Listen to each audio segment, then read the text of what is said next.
Awesome. All right, y'all. What's good? Welcome to the College Access and Persistence Podcast. Y'all know I'm bringing y'all great interviews, talking to the best leaders in the field in terms of what it really takes to not only get students to college, but get them through college. In the bonus, in the real gold is that we're gonna foster a community of collaboration between those access leaders and those persistent leaders. And when I tell y'all, we got a great one for y'all today.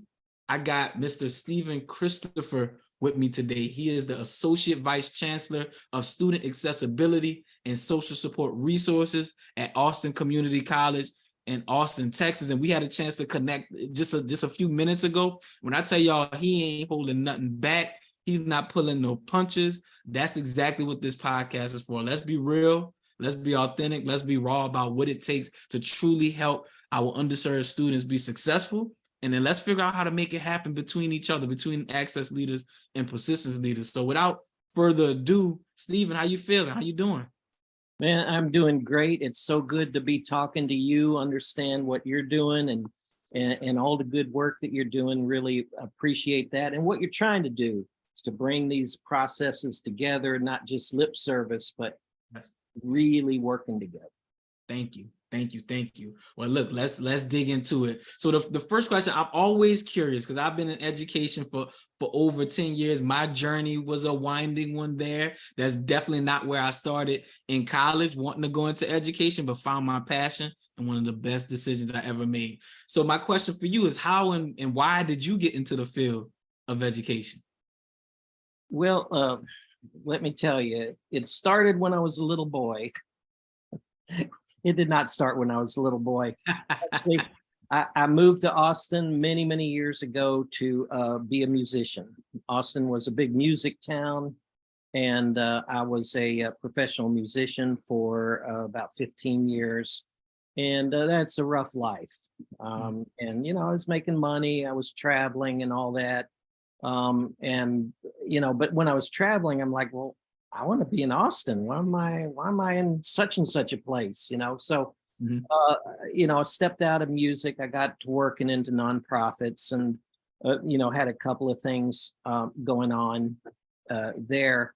And this project ended and I saw an ad for a position at Austin Community College for the college's a homeless student director position. And so I applied and I got it. And that was sometime in November of 1994. It was a long time ago. And so I got in Austin. ACC was a much different place 30 years ago. And so I got into that. The grant ended 3 months after I got into it. I'm like, uh-oh. Wow. But they saw something in me and said, okay, we're gonna keep you around. I was working in a program called that was originally called Women's Center. It became called the Support Center, and the Support Center basically supported low-income women primarily and helped them with counseling and paying for childcare. And that was a big thing. And I was just one person. We had at the time 7 campuses already.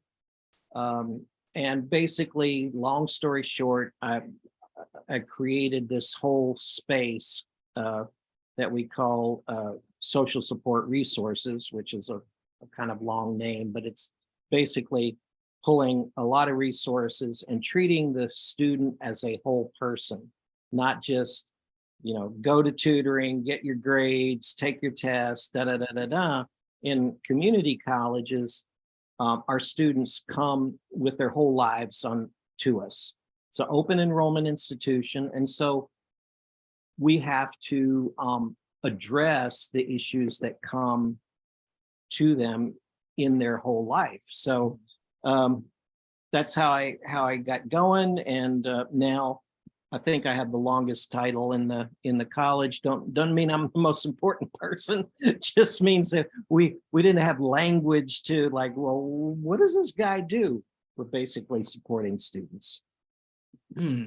And you bring up a great point of when you are employed at a community college, right? You are servicing the whole student. There has to be resources there to support every aspect of life that is going to impact that student, because you have students coming from all backgrounds, all walks of life, have different challenges, and it's definitely different. It takes a different person to really love and embrace the work at a community college specifically. So for you, can you kind of speak to what's been the most rewarding part of being a staff person, being a professional at a community college? Yeah. Well, quite frankly, I had the choice of working at UT, University of Texas in Austin, big research institute, or working at the time, little old ACC. Mhm. I wanted to be near the people. Mhm. Wanted to be near the people who didn't necessarily have the best in life, who didn't compete academically with people that have to go to people that go to competitive entry colleges or universities. And not that they're any less than or any less smarter than or anything like that. They come with a different story, many of them, than students that can afford college or university. ACC is very inexpensive that way. And what I really find rewarding is, and this comes from a personal place too. Remember what I was when I moved to Austin, and the journey that I've taken is I like helping people transform. Mm. I like to help them and be a part of them transforming into something. Oftentimes they don't even know what they're transforming into. It's framed in, I got to get a good job. I got to, Mhm. I got to pay my bills. But really it's part of a larger personal journey where not only do they get the education they need for that job down the road, but they experience personal, emotional, and social growth, and they become something Mhm. that they would never have dreamed of before.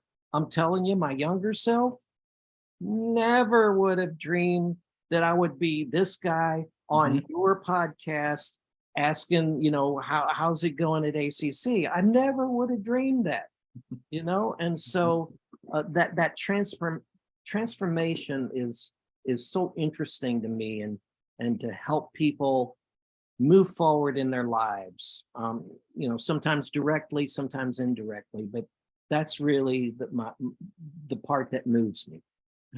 See, you could tell when somebody loves what they do, just the way you speak about it. That piece of paper that you get is just a means to an end. It is not the end, right? And like you said, when I think about what value what I got as the most value from my college experience, it was the person I became. It wasn't the stuff I learned. Yeah, did I learn some stuff that helped me? Yeah, but it was mainly who I became, what I had to go through. It took me 7 years to graduate. And when I tell you them extra 3 years really helped shape me, if I had to do it all over again, I definitely would.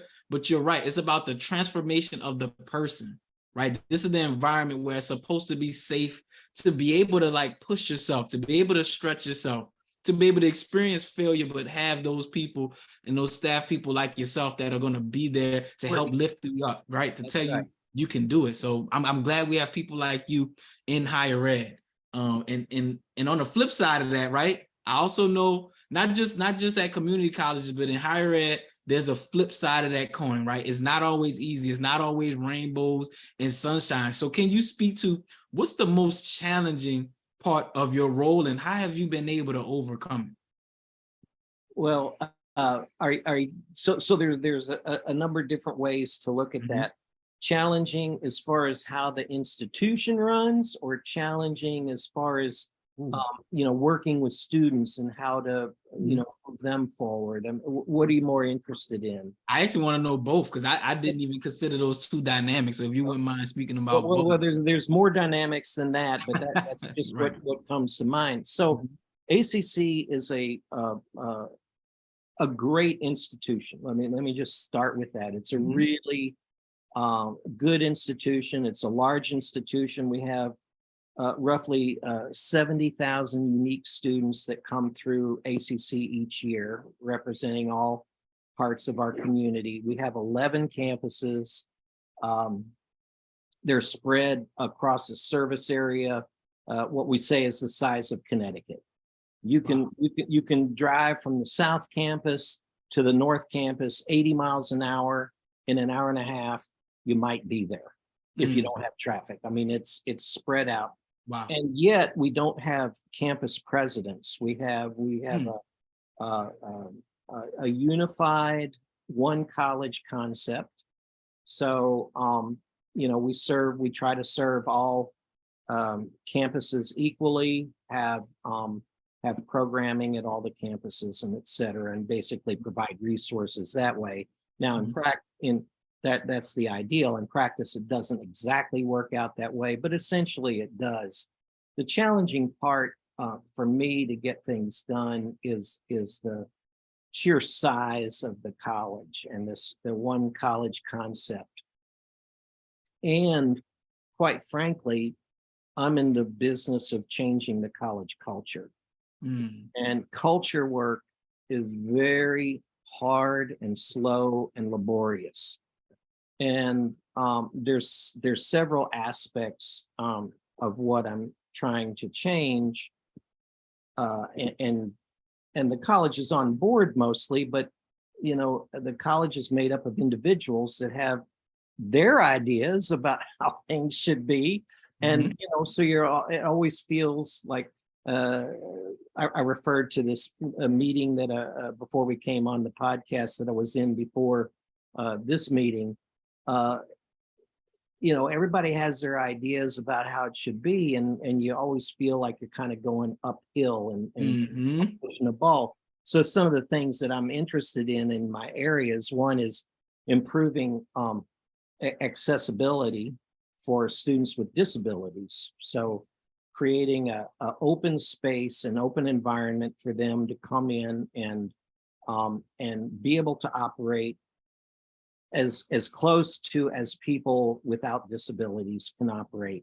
That means instructional material is probably the key thing, but all kinds of communication, written, verbal, video, all those kind of things, and processes and procedures that should be accessible, i.e. easy to understand and easy to use for the user. That's one side of the house. But the other part that we're really working on right now is to make the college student parent friendly. And student parents are almost a hidden minority. They skew heavily towards Black and Latinx students, but there's also white students that are student parents. And making our campus and our campus culture friendly for them. And this goes down all the way to things like classroom rules, like you can only miss a certain number of classes per semester. I'm going to give you an F. Well, if you're a parenting student and your kid gets sick every other week or something like that, that's a difficult task. And so there's a whole series of policies and procedures about children on campus, about parents bringing their children on campus, all those things that the college in the past sees itself as a sort of university model. But we're not that. People come from our community. They come for a semester. They come for a certificate.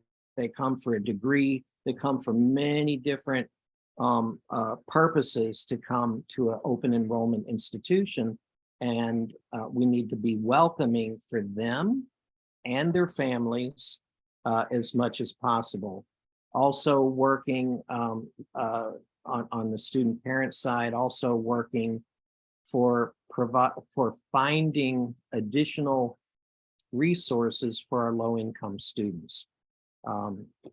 Anybody who's listening to this have been on financial aid, that's wonderful. Financial aid is wonderful. But if you've been really poor, especially intergeneration poor and living in poverty, financial aid's not enough.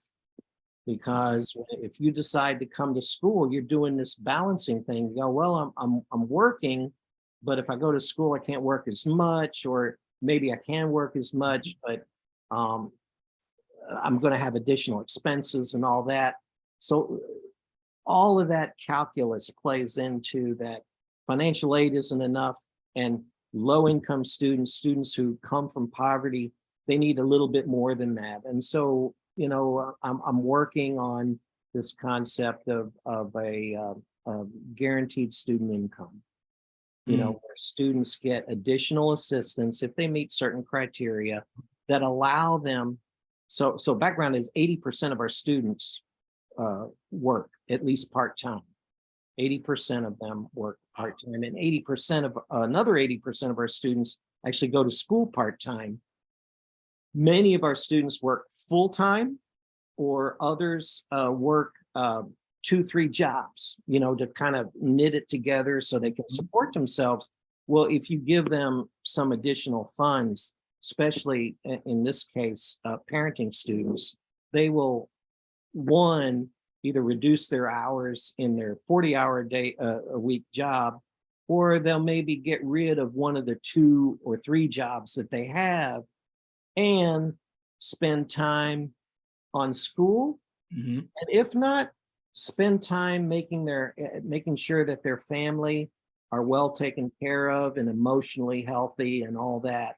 And so it's a win-win, and getting parenting students through college faster, of course, gets them out the other end where they can then go and thrive through work and all that. So a couple of different culture things that are challenging for me. As far as our students go, you know, they're doing the best they can.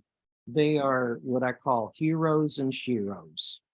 You know, they're you know, when I first came to ACC as a homeless director, I'm like, what?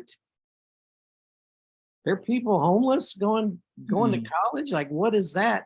And inside of a couple of months, I had over 200 students. Wow. Who were either couch surfing or sleeping in their car in the parking lot, or actually living in the woods, and then sneaking into the gym to take a shower in the morning and try not to look like they were, didn't have a home, they were unhoused or something. Well, that continues today.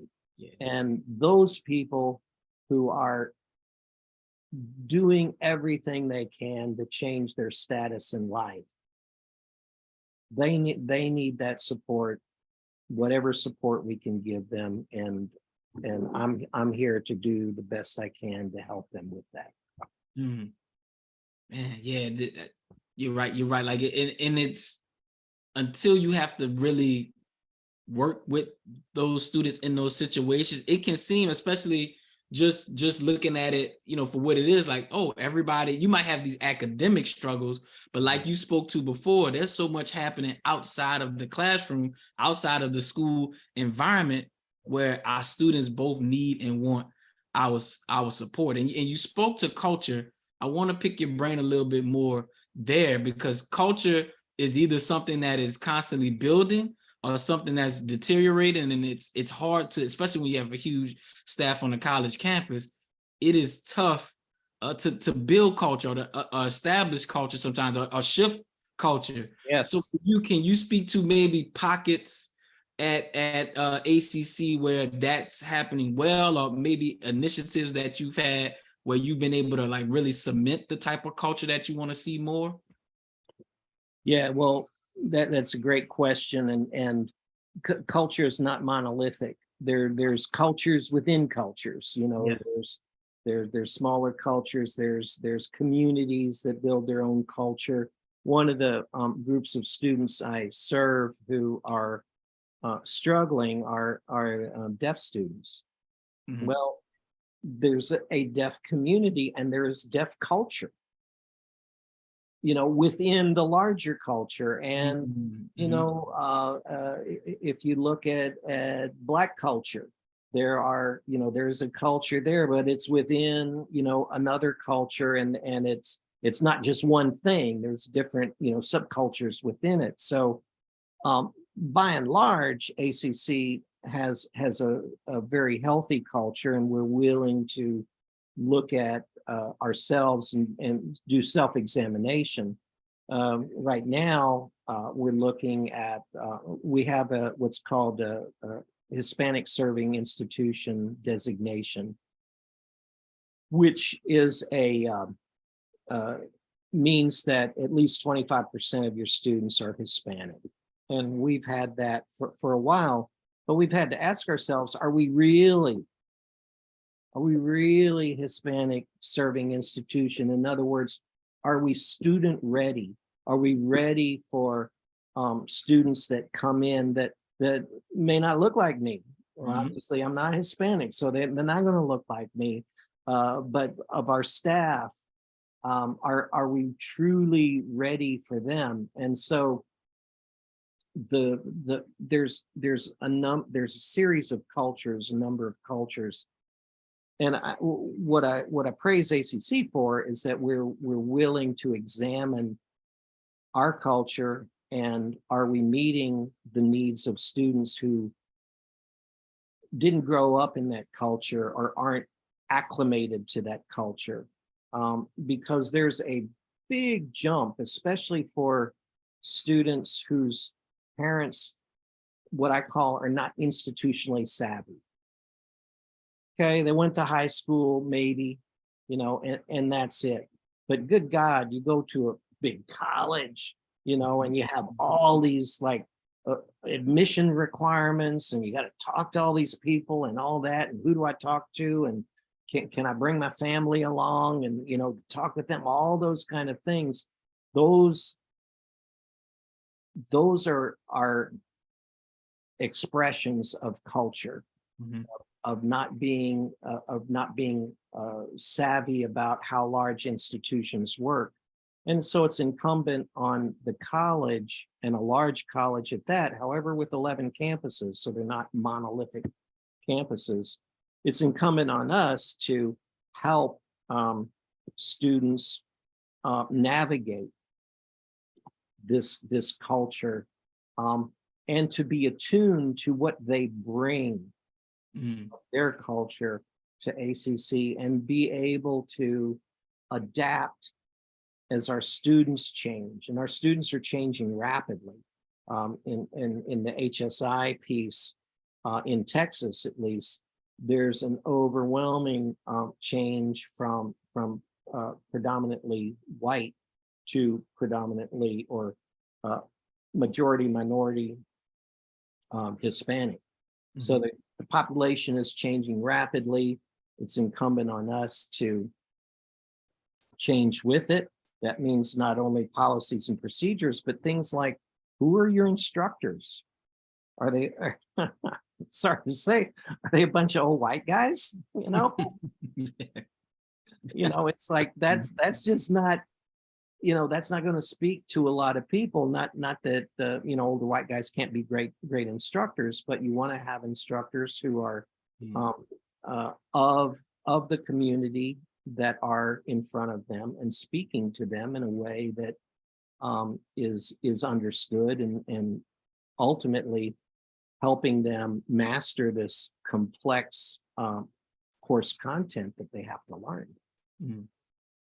Yeah. Yeah.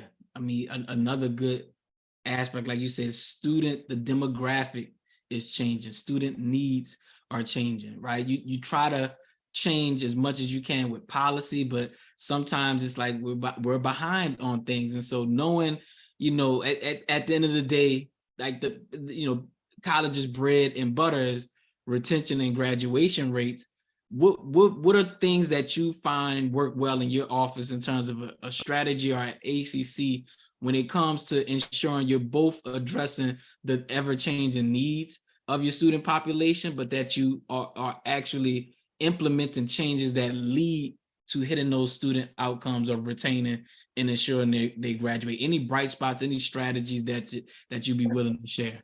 Yeah, there's a lot of bright spots. So one thing is just who you hire. So in our area, in my area, I have a couple of different teams of people called advocates. Obviously they advocate for students, which is exactly what we want. Mhm. And I remind the hiring directors usually, or the people that are hiring, that keep that in mind. We want to hire people who reflect the students that come to us. So, and we've been very successful. We have a very nice, diverse group of advocates, both on the disability side and on the social support resource side. So there's that. One of the things that we frame what we do in my area, which is primarily serving low-income students and or students with disabilities, is we create these supports, which for under-resourced students living in poverty, they're like, hey, we got you. Come here, we're gonna support you. We're gonna help you as best you can. Now you're still gonna have to do the work, Right. but we realize this is a different thing for you, and life happens. It happens all along. So in one sense, as we get that message out to people that are looking at ACC, that becomes an access piece. It's like, oh, okay, yeah, maybe I can make it there. They've got these things, that I might sometimes need or have needed in the past. Besides the academic support, the tutoring, the good teaching, the embedded tutors, those kind of things that we have. So having those things help with access. Any kind of support that we give in my area, we've come to understand through practice and research and a number of other things that I say this a little facetiously, handing out the goodies is not enough. We've learned this long and hard. We've had a long-term, what we call a child care scholarship program to support child care. If you or our listeners don't have children, child care can be the first or second largest monthly bill. Housing, and then childcare. It's one of those that go back and forth, depends where you live and how much childcare is.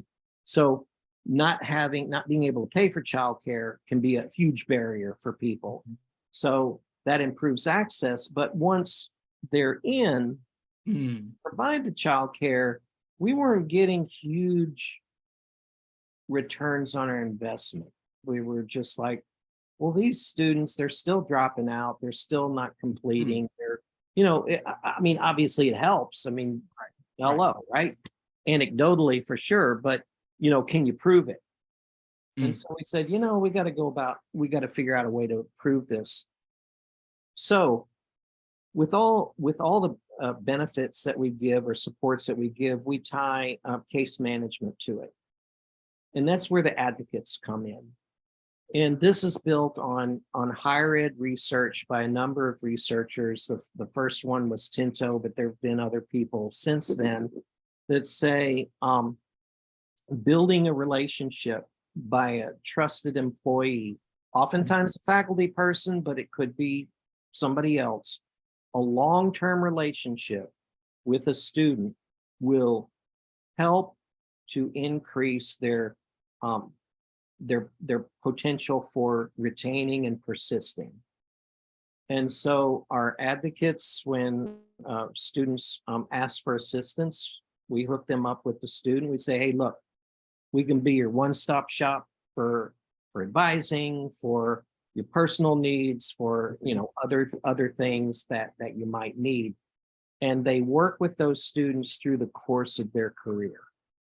And as a result of tying that case management support to the so-called goodies, which are not goodies, they're things that people need: food, clothing, housing, childcare, transportation, all those things. But tying those things together, our students who are in that model of service, they persist and complete at rates that are higher than those rates of all students. Mm. And remember that the students that we're working with are students that have challenges that other students don't have. So with the benchmark of persistence and completion of all students, our students are outperforming them. Wow. And Wow. that's a bright spot. Yeah, that's definitely a bright spot. Like you said, that relationship creates that sense of belonging. That's right. People want me here, people care. I want to be here now, because I feel like regardless of like how big a college is, everybody wants that like family type feel where when you go there, you actually feel like people care and they want you to be successful beyond your success in the classroom. And so you're right. If you and they see you and they Yes. see you. That's the thing. Yes. At a community college, you can just disappear, and if the instructor doesn't follow up, nobody knows. But it's like, oh, these folks, they know me, they know my history, they know, they see me, and it's just not that easy to walk away, even if things get tough or I have some kind of emergency or something like that. And we do address emergencies too. Life happens to students. We say that our students are one flat tire away from dropping out of school, losing their job, losing their house, everything, because they can't get to work or school because they couldn't, pay for the flat tire or whatever the case might be. So we have a robust student emergency fund where students, unanticipated, something happened, I need help, or I'm just going to drop classes because I can't afford it, whatever the case might be. And we'll support them that way.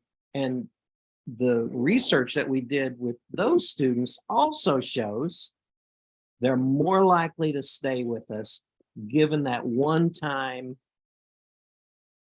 I'm out of it. I just don't have anything to address this situation, be it a unexpected rent increase or the house burned down or transportation issues, medical bill, something like that.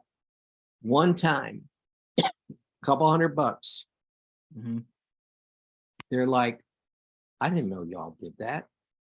I'm gonna, I'm gonna stick it out and keep going.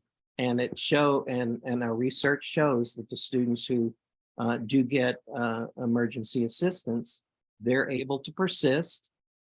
I'm going to your access and persistence piece right there. They're able to persist, and generally they're able to complete again at rates higher than their peers. Awesome.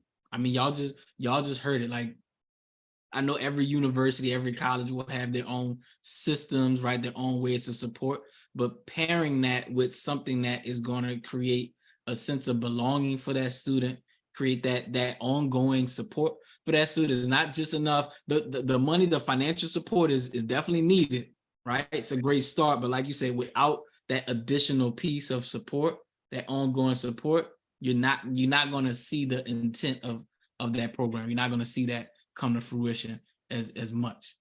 Something you spoke to earlier too, and it keeps coming up. This is a common thread throughout the conversation, is the whole student, right? You spoke to as much as you can, trying to be a one-stop shop, but also knowing, like, I know your office and you can't do it alone. So I would love to hear more about how you've been able to service the whole student through collaboration with either other offices at ACC or other entities outside of the community college to be able to support the whole student.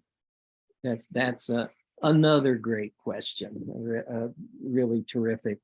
So our area which is in with the student affairs area, Mhm. because we work with low income and under-resourced students, we do try to do as much as we can internally with them, but we also have a robust system of community partners across Austin. I will say that Austin is a relatively wealthy community. It's become more wealthy over the last couple years with the tech boom happening and all that. So there are actually a plethora of nonprofits that are designed specifically to support under-resourced people and under-resourced students in particular. So we have partnerships with our local food bank, for example, to supply food to our food, what we call a food store. We don't call it a pantry. We have partnerships, transportation partnerships with Lyft. We have to help with transportation, that tire goes out, you still got to get to class the next day, or, all that stuff. So we do have those partnerships. We're developing, and I can't say we have these, we're developing housing partnerships.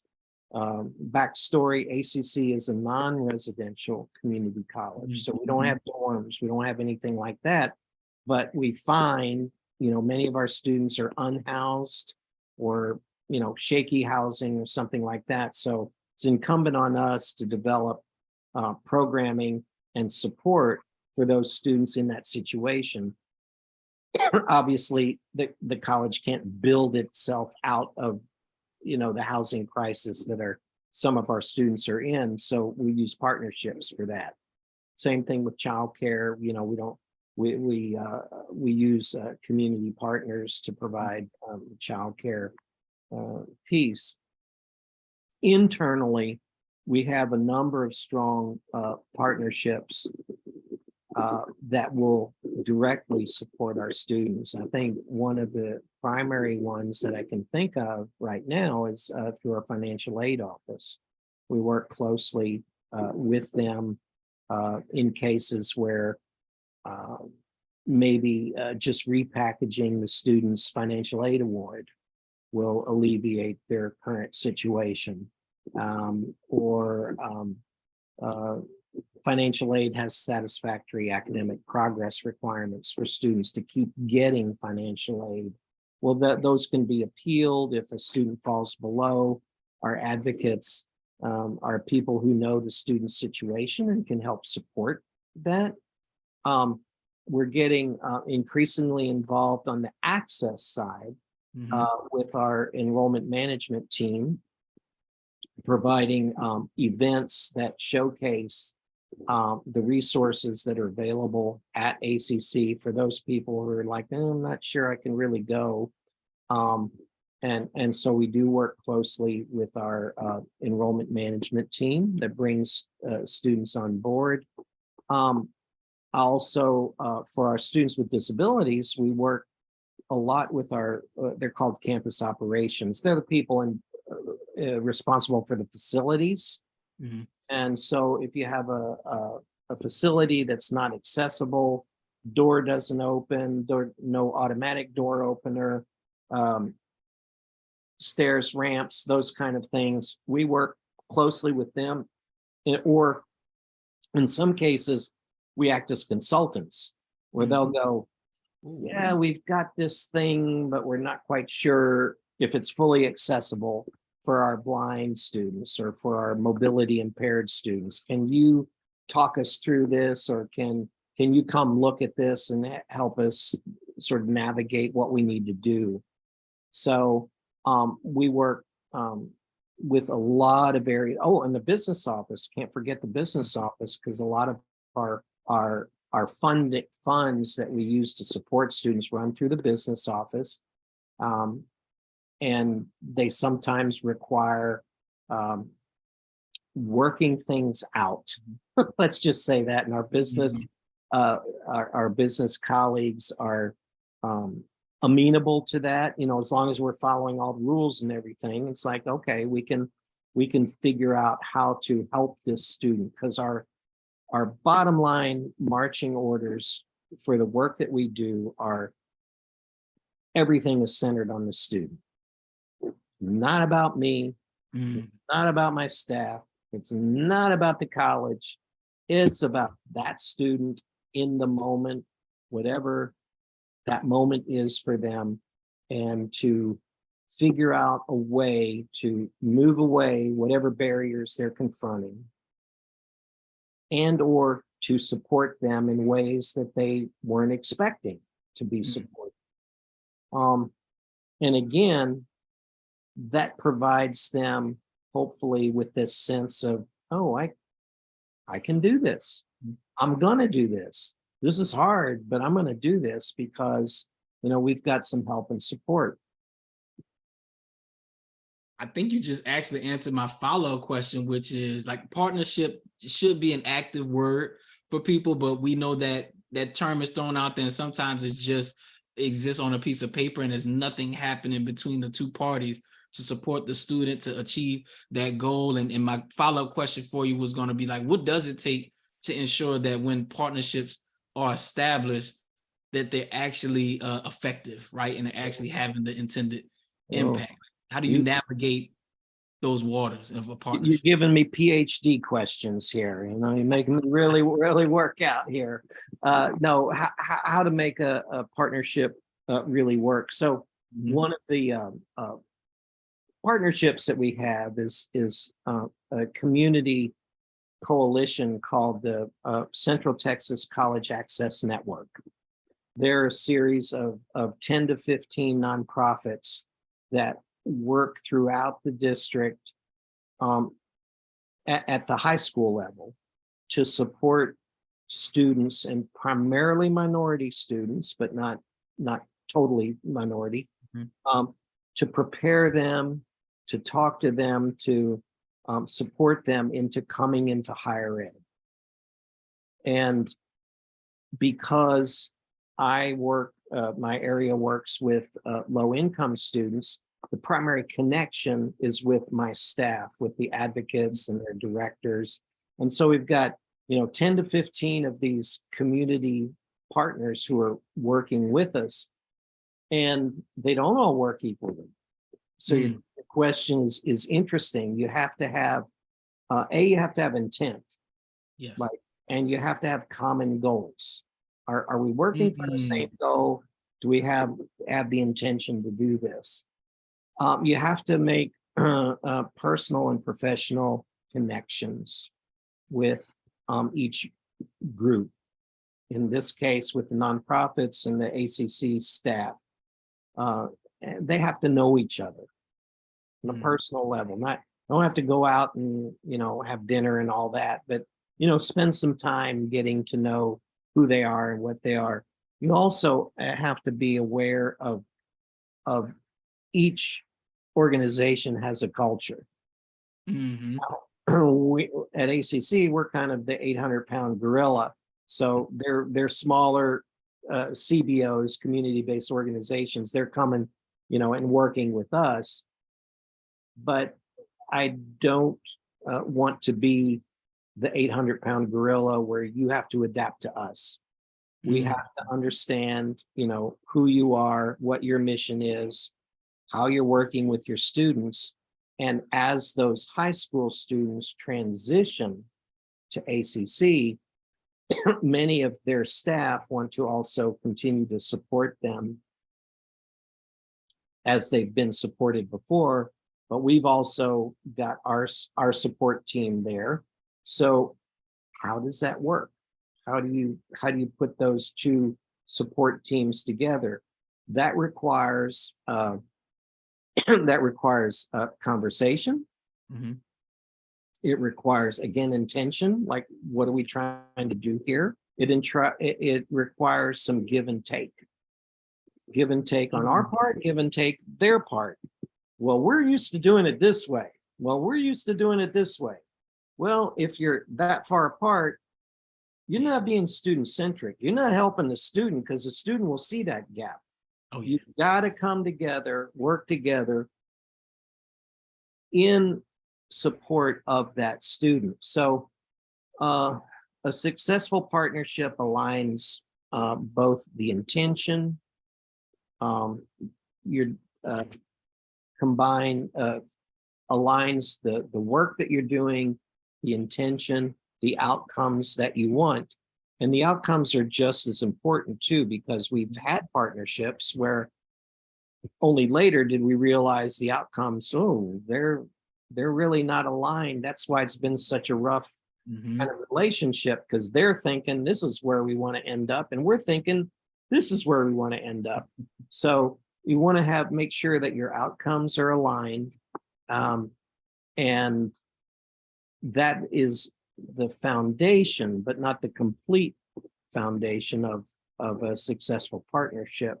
There's some legal pieces that you have to put in there. You know, you have some memorandum of understanding, MOUs, or you have partnership agreements, things like that, that spell it out in more detail about the relationship. But I think those are the essential elements to a successful internal and external partnership. For those of y'all that are looking to build better relationships, build stronger partnerships, Stephen just gave y'all the playbook, and it sounds simple, but when any of those pieces are missing, and like you said, you don't have the intentionality, there's not that level of clarity when we talk about what the outcome is. Are we on the same page? I think it's always assumed we're on the same team. It's assumed we want the same thing for students. But when we talk about it, and really beyond that document, right? Let's really get to know each other so we can know, are we in the trenches together? Are we on the same page about what that looks like? And then, like you said, and I think this is probably one of the biggest pieces, give and take, right? We're going to figure out what this thing looks like in practice, not in theory, and have to be willing to work with one another in service of the student, right? But let's put our pride to the side. And what are we doing to make sure that the student is benefiting from this? Because they're the ones who take the L when we're not on the same page. So you're absolutely right. It's a great push. You know, and I would just add to that, when the wheels do come off, and they do sometimes, it's like, whoa, what happened? You know, you've got to be able on both sides of the partnership to open and honestly problem solve. Oh, we did this and we didn't really know what that meant. You know, you've got to be able to be humble in a partnership. Like I said, you know, we're the 800-pound gorilla. Like we could just tell people, hey, do this, do that. You can't. And I'm not having that. It's like, no. They're doing just as hard work, or sometimes even harder, depending on what they're doing. And so we have to be humble, and I would hope that they would be humble too. And so that when we do run into challenges, that we come from a place where, you know, we can work this out, because again, it's not about me, it's not about you, it's about the student. Absolutely. And kind of get to my next question. Like I said, the wheels are gonna fall off sometimes, right? Maybe a little bit more often than we would want to. And of course, we know there are professionals and leaders like yourself that are actively trying to improve culture, improve systems. But we also know, like, everybody don't want it that bad. Everybody, for some people, it's a paycheck. I'm coming in, I'm doing my job, I'm going home. They're not necessarily invested. So I know we could probably do the whole podcast just based off this question, but I want to know, for you, if you could wave a magic wand, right, and education was forever changed, what would you want to see change? What would you change?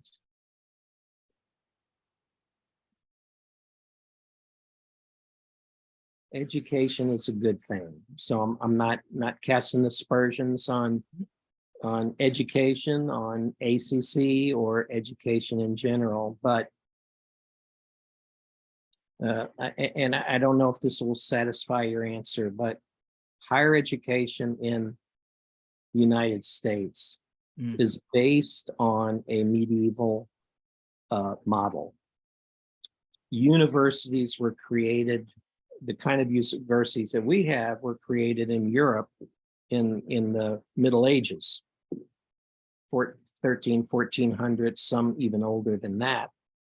And in some ways, we continue to replicate that model of the scholar student, of long-term semesters, of long-term commitment to your field of study, of research, which is great. None of that is bad. But in the world I live in the community college world, where we're serving under-resourced students who come from poverty, low income, whatever euphemism you want to call it, their focus is often next week. Their focus is, how am I going to pay my rent next month? I've got this job I really don't like, but I need to do it because, I got a car payment coming up, or I've got mouths to feed at home, so it's very immediate. But the structure we've created in higher ed is long-term. It's like, here, go to school for 4 years and maybe you'll get a, bachelor's degree. At ACC, it's, go for 2 years, sometimes 3 years, and you can get an associate's degree. We do also have some bachelor's degrees. And oh, by the way, in July, when you're signing up for the fall semester, that fall semester goes to Christmas, right? You're like, Christmas? I'm worrying about next month. Pay my rent, and then now you want me to build a sequence of courses that go to graduation. So some of the changes that I would look at in the community college world, in ACC in particular, are a couple things of redefining what a semester means. Primarily, it's 16 months, or 16 weeks is a semester. We do have shorter semesters, but the primary menu of classes is the 16-week semester. Research has already shown that under-resourced students thrive in a much more immediate and shorter term semester. So I'd immediately look at 4 and 8 week semesters, dividing content up to that. So I can do it for a month. Oh, I can do it for September and October. I'm, for sure I can do that. If I need to step out, I can step back in, the next go around, no harm, no foul. In a long semester, if I step out in October, what happens? Right? It's over. You get an F, you lose your financial aid, all kind of bad things kind of happen in that space. So I would reevaluate, how we structure our semesters. I think that would be a key piece to it. I would also, in higher ed, our most fully academically developed individuals, they are not required to learn how to teach. K through 12, you're not getting in K through 12 unless you've gone through some teaching, learning how to teach, what learning is, what all that is. So we've got these really bright people who struggle to learn. Many of them struggle to learn how to teach and how to teach well. And in our current environment where technology is integrating into the classroom, and you've got somebody who they're doing good to use email, quite frankly. They're not going to be bringing in a robust way some of these new opportunities to help our students learn, redesigning the curriculum, redesigning instructional delivery. I'm not saying lower standards. In fact, you can possibly raise standards with affecting teaching methodology. And I'm also don't want to, for any instructors out there, you guys by and large do a great job. Everybody does a great job, but I think there's a wealth of opportunity for us to do a better job. Our current provost says she has this acronym BAU. Mhm. If you want to do BAU, business as usual, you're going to get the same results. If you want to change the outcome, if you want to improve completion for our Black students, if you want to improve completion for our Hispanic students, if you want to improve completion for our student parents and other groups, business as usual will get you the same results. So what things can you change to change those results? Look at your semester. Look at creating what's called block scheduling for students. I don't know. It's been a long time since I was at college. I was going to ask you, but if you remember, it's usually a Monday, Wednesday, Tuesday, Thursday. I got a class in the morning, one in the afternoon, and Tuesday I got one, that kind of thing. Well, in community college, especially at ACC, where everybody's working, you can't have that schedule. I got to be able to predict, I can mark out Monday morning, from 9 to noon, or a Tuesday afternoon, and I can hit 2 or 3 classes in a row. I can do that. And then I can work with my employer, and I can work around that. That works for me. But this sort of random class thing, that shorter semesters, and then helping our instructors learn what does it mean to learn, and how do humans learn? Yes. Sage on a stage has its place. Do the lecture, great, that has a place, but that is so medieval. That's what they did. That's how they set up colleges and universities. I know more. I'm going to come up here and talk, and you guys are going to learn that way. It is a way to learn, but there's so many other ways to learn. Look, faculty, we love y'all. We right? love you. We love y'all. We love you. But if you were offended by what you just heard, if you turned your nose up, you're probably the one who needs to improve their teaching practice. We're gonna just keep it real with you. Keep it real. Like Stephen said, there are professors and instructors out there that are really innovative in the classroom, that are really meeting students where they are, that are really thinking about what is the most engaging way for me to make this relevant and sticky for students. And then we've all had them. They're still on college campuses today, professors that I know it, I'm gonna come up, talk about it. It's up to you to process it, and I'm gonna go do this research. And so again, for those of you out there that are doing a great job, continue to do a great job and push. We need you to push those professors that have the content knowledge, not knocking you. That's why you're in the position you're in. But teaching as a former high school teacher, it is an art and a skill.